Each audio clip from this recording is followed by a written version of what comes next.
So, were you always this good in photography? That's my question. So, how I anybody inspire was, you, or like I how you was very come up with the style and all?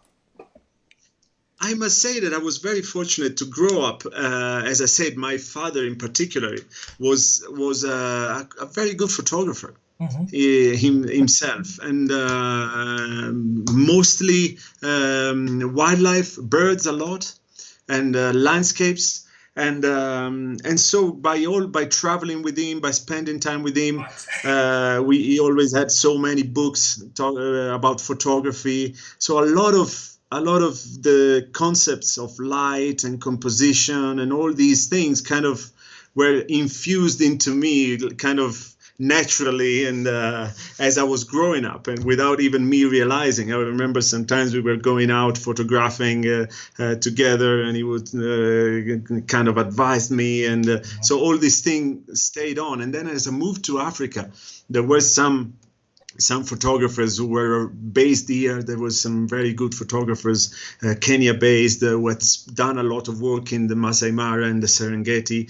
In particular, Anup Shah has been one of my great inspiration, and he was doing a lot of backlight. It was being always his images are always very, very carefully. The light is always very carefully planned and dramatic and beautiful. So that was a strong influence. Then Jonathan Scott was another influence. I love his books and reading his stories. So that's also helped me to drag me into moving to the Mara.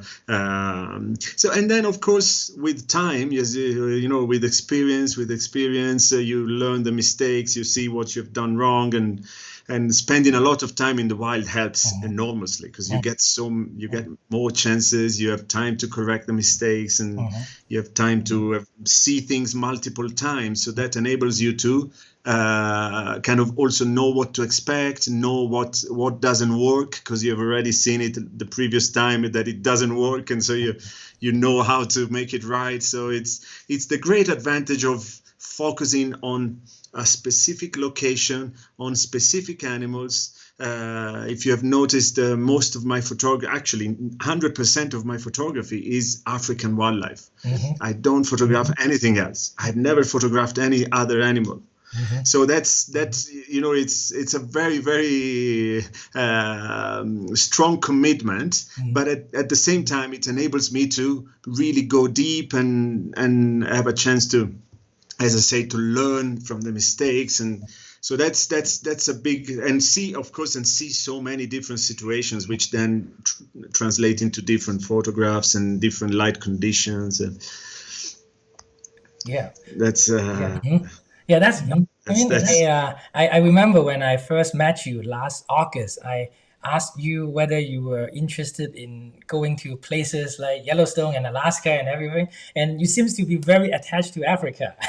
I mean, you would yeah, love to come, yeah, but which is really something that I love, and I have to say, because if I haven't been to Africa, when every time I saw your beautiful photos, I thought it would Africa will be that easy. But after I went there, I realized that good light just happen. It was so fleeting. And the sunrise is so fast, and sunset sometimes you don't even have sunset, right? With the clouding and everything. absolutely. So it is so difficult, which made me admire even more about your photography, which is why we are gonna dig deep into your photography today.